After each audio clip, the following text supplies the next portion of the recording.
বাঁধাকপিটা খুব ঝিরিঝিরি করে কাটতে হবে, কেটে জলে ভিজিয়ে দেবো।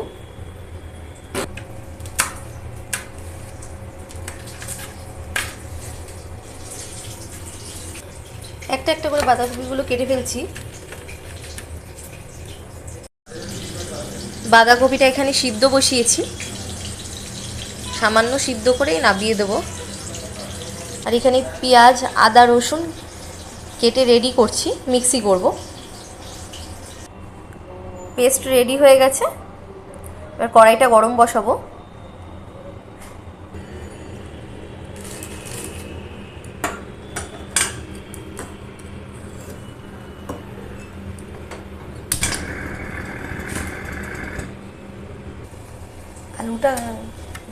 আলুটা কাটবো। আলুগুলো তেলের মধ্যে দিয়ে দেবো, দিয়ে ভালো করে ভেজে নেব।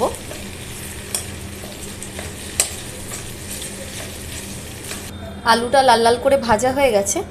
এবার কড়াইতে একটু তেল দিয়েছি, এর মধ্যে জিরা ফোড়ন দেবো আর শুকনো লঙ্কা।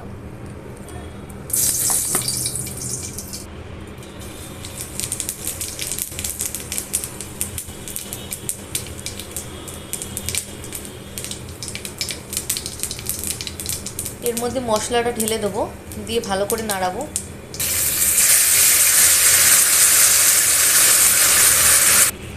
ভালো করে কষিয়ে নেব। এর মধ্যে পেঁয়াজ আর লঙ্কাও দেওয়া আছে।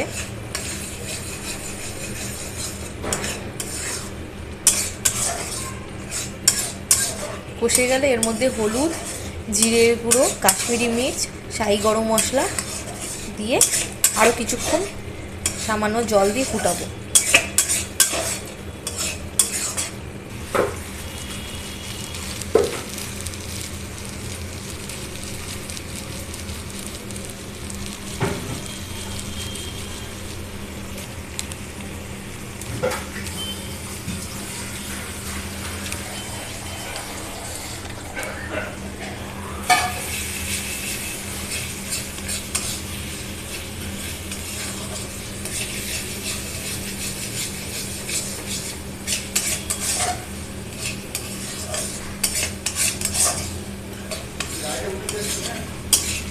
আচ্ছা, হ্যাঁ হ্যাঁ, যাও যাও।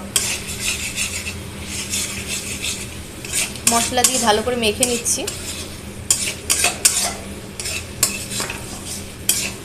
পুরো ভালো করে কষে গেলে তার মধ্যে গরম জলটা ঢেলে দেবো।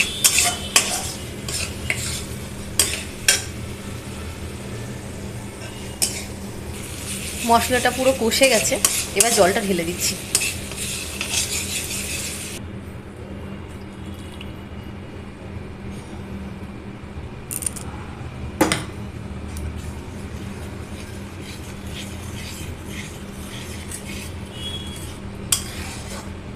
সামান্য চিনি দিয়ে দেবো স্বাদের জন্য।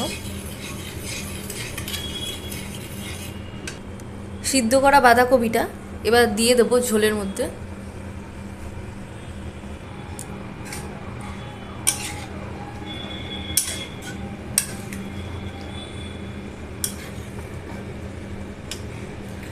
কাশ্মীরি মির্চ দেওয়াতে কালারটা খুব সুন্দর এসছে।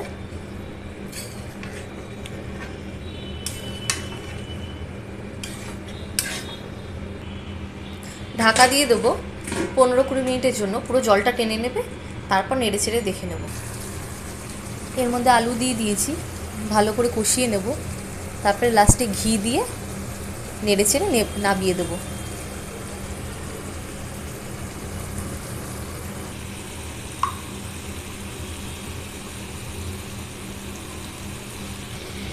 ভালো করে নেড়ে চেড়ে নামিয়ে দেবো।